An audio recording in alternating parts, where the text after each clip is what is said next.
और चलते हैं लोकसभा, सुनिए। लॉ ऑफ लिमिटेशन यहाँ क्यों लगाया और हिंदुओं में क्यों नहीं लगाया? रामलला का एग्जाम्पल दे करके मैं बताना चाहता, आप समझ जाएगा। रामलला का वहाँ में लॉ ऑफ लिमिटेशन लगाया क्योंकि रामलला माइनर है और उसी हिसाब से उसमें लॉ ऑफ लिमिटेशन का वहाँ एप्लीकेशन हुआ है। और यहाँ हम आपको कहना चाहते हैं कि अगर हम लॉ ऑफ लिमिटेशन लगा करके किसी भी चीज़ का संरक्षण कर सकते हैं या उसको डिस्पोजल में हम ज़्यादा स्पीड से मदद कर सकता है तो अप्लाई करना चाहिए। अगर लॉ ऑफ लिमिटेशन हम हटा देंगे, जहाँ जरूरत है वहाँ से हटा देंगे और अब बरसों तो किसी भी चीज़ का मर्जी से क्लेम कर सकता है, तो आप सोच के देखिए ऑलरेडी इतना केसेस पेंडिंग है, उसमें कितना और बढ़ोतरी होगा। आप नहीं चाहता है क्या केस का डिस्पोजल जल्दी हो? तो ये सारा चीज जो है आप लोग अलग अलग कई लोगों ने समर्थन किया है लेकिन बहुत सारा लोगों ने नहीं किया। सर, गृह मंत्री जी ने जो स्पष्टीकरण देने के बाद भी फिर से 2-3 मेंबर ने ये चीज को उठाया।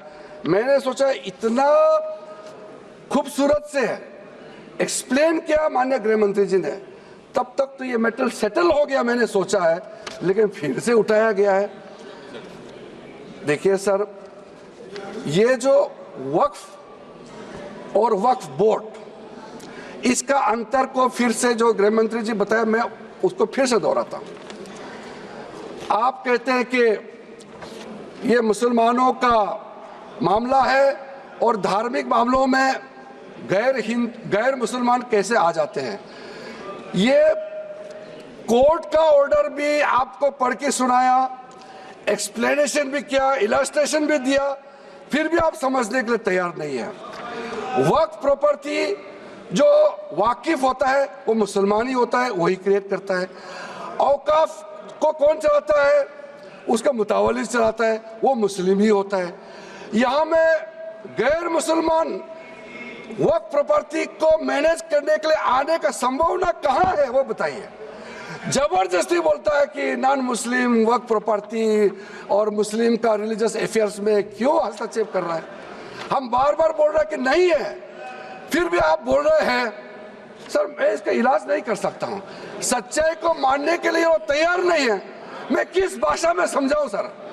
मैं तो परेशान हो गया कि गृह मंत्री जी इतना समझाने के बाद ये मैटर नहीं उठना चाहिए। सर, मैंने बहुत ध्यान से सबका बात सुना है। न्यूज नेशन अब व्हाट्सएप पर खबरों की ताजा अपडेट के लिए न्यूज नेशन के इस QR कोड को स्कैन करें।